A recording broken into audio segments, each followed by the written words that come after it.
আমলতানা জনতা জনতা জনতা তুমি কে আমি কে উত্তর উত্তর দাবি মোদের একটাই উত্তরে সদর চাই উত্তরে সদর চাই দাবি মোদের একটাই সদর নিয়ে তাল বাহানা চলবে না চলবে না রে চলবে না সদর নিয়ে তাল বাহানা দেখেছে রে দেখেছে উত্তরবাসী দেখেছে উত্তরবাসী দেখেছে দেখেছে রে দেখেছে লেগেছে রে লেগেছে রক্তে আগুন লেগেছে।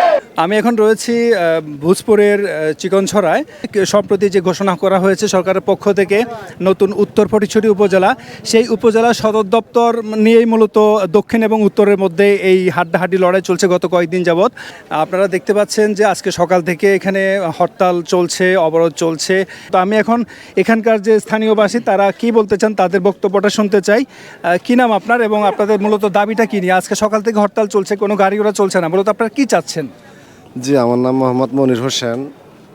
আসলে আমাদের দাবি হচ্ছে উত্তরে ফটিকছড়ি উত্তর উপজেলা।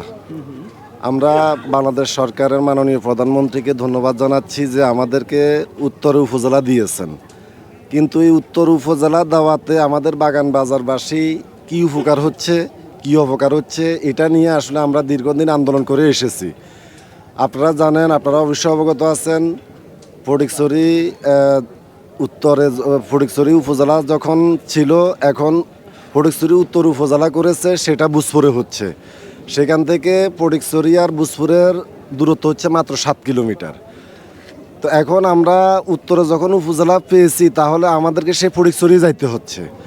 তাই আমরা চাচ্ছি ফটিকছড়ি উত্তর উপজেলার সদর যৌক্তিক স্থানে হোক। সেখানে এই দাবিতে আমরা আজকে অবরোধ করেছি। অবরোধ গ্রামবাসী, আমাদের বাগানবাজার ইউনিয়ন, দাঁতমারা, নারায়ণহাট সবাই স্বতঃস্ফূর্তভাবে পালন করছে। আমি অনুরোধ রাখবো, যেখানে আমাদের এই শহীদ প্রেসিডেন্ট জিয়া রহমানের পা পড়েছে উত্তরে, সেই উত্তরের সাথে কোনো বৈষম্য আশা করি আমাদের প্রধানমন্ত্রী এটা মানবে না। আমরা আশা রাখবো আমাদের বর্তমান সংসদ সদস্য আলহাজ সলোয়ার আলমগীরের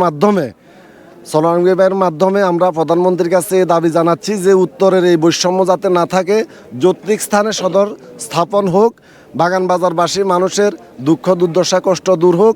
ফটিকছড়ি উপজেলা হচ্ছে ফেনী জেলার সমান প্রায়।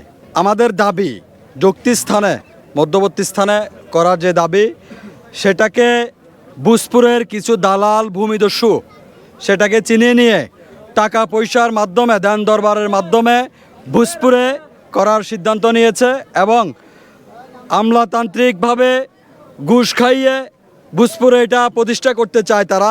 আমাদের কোনো রুগী কেউ অসুস্থ হলে আমাদেরকে বাগানবাজার থেকে নিতে হয় রামগড় হসপিটালে, তাহলে আমাদের ওইখানে আমরা অনেক নিগৃহীত হই, অনেক লাঞ্ছনা বঞ্চনার শিকার হইতে হয় আমাদেরকে, যেহেতু এটা রামগড় আমাদের উপজেলা নয়। যদি যুক্তি স্থানে উপজেলার যে সুযোগ সুবিধাগুলো আছে, একটা police station, fire service station, সরকারি হাসপাতাল, একটি কলেজ, আপনি দেখেন আমাদের একটি কলেজ নাই আমাদের উপজেলায়। আমরা কি ভোজপুরে আমাদের একটা সন্তান ভোজপুরে যাবে পড়াশোনা করতে? এটা কি সম্ভব? আমাদের একটা মেয়ে কি ভোজপুরে গিয়ে একটা সরকারি কলেজে লেখাপড়া করা সম্ভব? আপনার বাড়িতে আগুন লাগছে, ভোজপুর থেকে ফায়ার সার্ভিস আসবে, তারপর আগুন নেভাবে, আপনার ঘর কি টিকে থাকবে মনে হয় আপনাদের? কখনোই না। আমরা চাই আমাদের যে যৌক্তিক ন্যায্য হিস্সা, ভোজপুরে যে সুযোগ সুবিধা পাবে আমরাও যাতে পাই, সেজন্য ন্যায্য স্থানের দাবিতে আজকে আমাদের বাগানবাজার, নারায়ণহাট, দাঁতমারার মানুষ ঐক্যবদ্ধ হয়েছে। রাজনৈতিক ব্যক্তিবর্গ, বিভিন্ন শ্রেণী পেশার মানুষ, ধর্ম বর্ণ নির্বিশেষে আমরা ঐক্যবদ্ধ হয়েছি আমাদের ন্যায্য স্থানে যাতে আমাদের উপজেলা সদরটা হয়।